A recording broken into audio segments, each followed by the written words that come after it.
What's going on, everybody? Today we're going to talk about the best hotels in Las Vegas and where to stay in Las Vegas in 2019. Now I know that all season's about to end and peak season's about to start. The pool parties are about to open in a couple of weeks. So it's about time I figured we go ahead and get an updated list on where you should stay for 2019. I can't believe it's been almost 2 years since I posted the first video on where to stay in Las Vegas. For those of y'all who are new to the channel, I will put a little pop-up link above so y'all can check that out for yourselves. But we're actually going to use that list in today's video as a reference guide to where to stay in 2019 because most of those hotels would still apply today. But obviously Vegas has changed and there's a lot of remodels that are going on, so that's why we're going to do this video, because a few things have changed in Las Vegas and I wanted to discuss that with y'all. Before we get started, let me shout out my Tar Heels. I am from North Carolina. I'm a proud Tar Heel fan, so shout out Tar Heel Nation. For those of y'all who follow college basketball, keep up with college sports, y'all understand it was a big game that just happened a couple of days ago. But anyway, without further ado, let's get started with this video.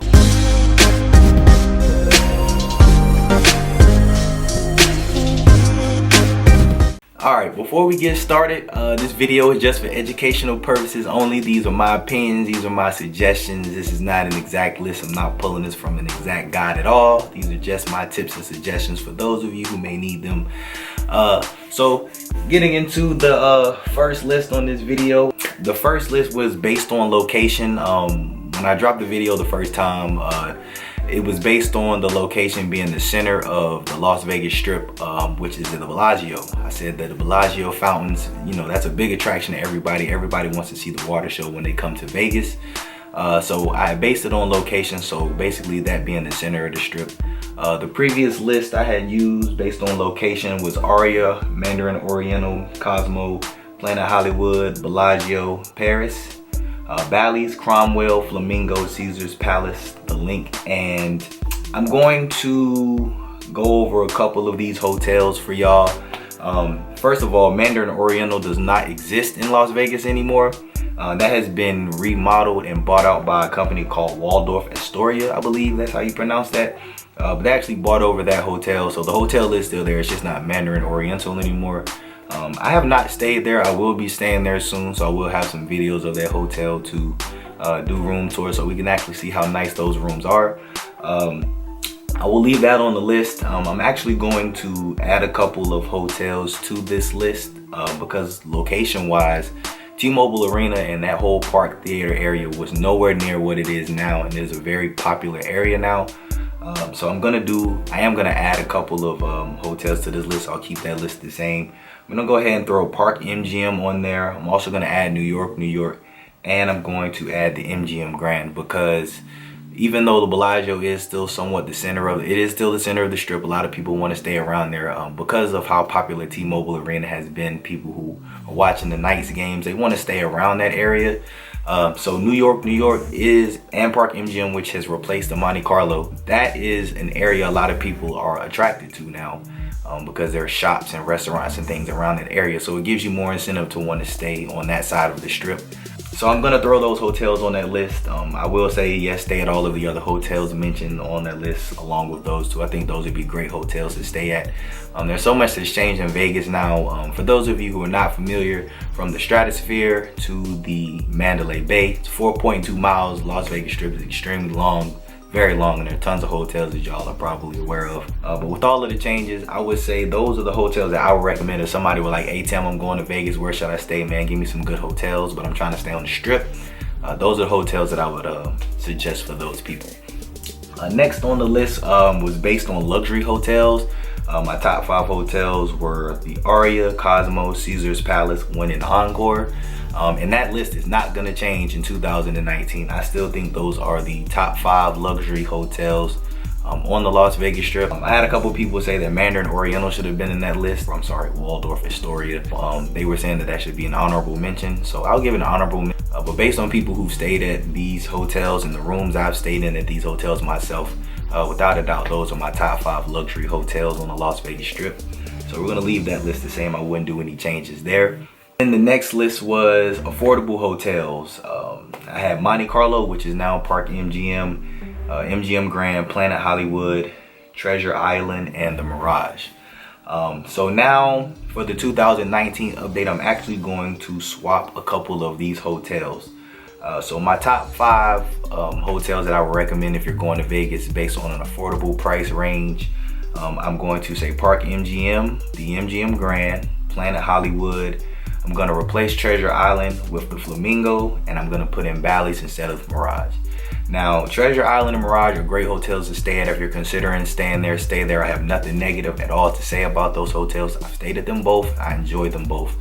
The atmosphere around the hotels for those particular hotels are really good. Good vibes everywhere. But Flamingo and Bally's, they both have done remodels to their rooms. And the prices are very, very, very cheap at times. Like sometimes you can get them for like $30 a night. And they're closer on the Las Vegas Strip than the Mirage and Treasure Island are. So it's a better location. You get more updated, newly renovated rooms for equal or lesser price compared to those other 2 hotels. And just for me staying there, in my experiences, I've just had such a great time at those hotels.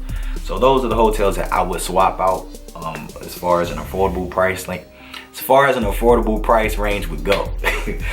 So what I also want to add now for 2019, because a lot of people ask me about hotels off the strip and hotels in downtown Las Vegas on Fremont Street. So I'm going to give y'all my suggestions on where I would stay if you're looking for hotels that are off the strip.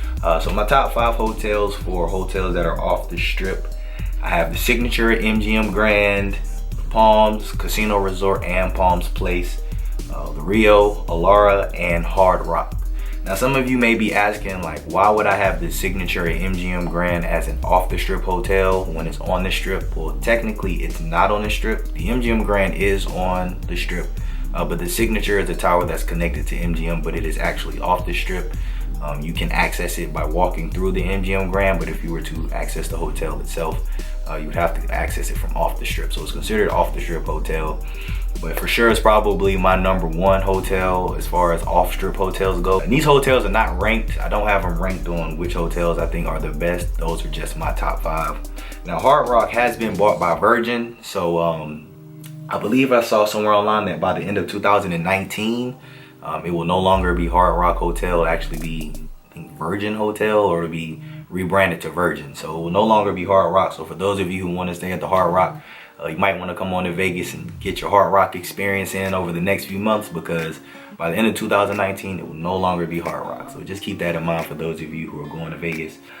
For those of you who are going or looking to stay downtown in downtown Las Vegas, who want to stay on Fremont Street, for those of you who are not familiar, Fremont Street is like old Vegas. It's where it originally started before the strip blew up to what it is now. So a lot of the hotels on Fremont Street do have like older theme rooms because they want to keep that vintage Vegas theme with the hotels. But some of the hotels have done some remodeling, and for those who just want that older experience, they don't want to deal with the crowds and the chaos of the Vegas Strip. They like to hang out downtown.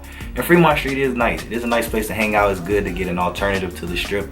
I like to call it the baby strip from the big strip, because areas like Fremont Street is just like a long strip of things to do and hotels connected as well. So for those of you who want a list of where to stay on Fremont Street in downtown, my top 5 I have are the Golden Nugget, the D Hotel and Casino, the California, Golden Gate, and Four Queens. Those are my top 5 hotels, or those are the 5 hotels I would recommend for people who are looking to stay on Fremont Street or stay downtown.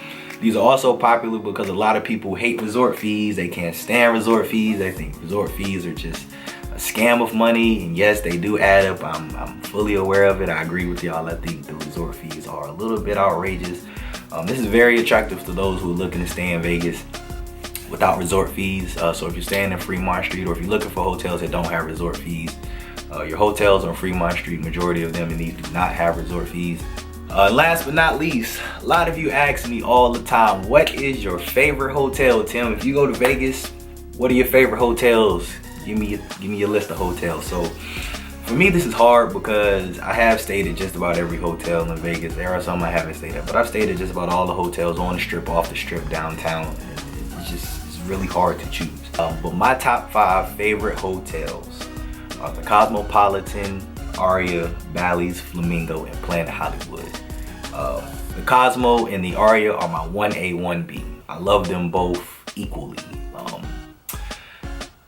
If you stayed at Cosmo, you know why. If you stayed at Aria, you know why. They're just, I mean, they are luxury hotels, but it's not even a luxury. Just the experience you get staying at those hotels, they're just, it's hard to describe. It's one of those, once you stay there, you'll never forget it. But I've also had such a great time staying at Planet Hollywood, Flamingo, and Bally's. Just as much fun as I've had staying at the Aria and the Cosmo. So that's why I put those in my top 5.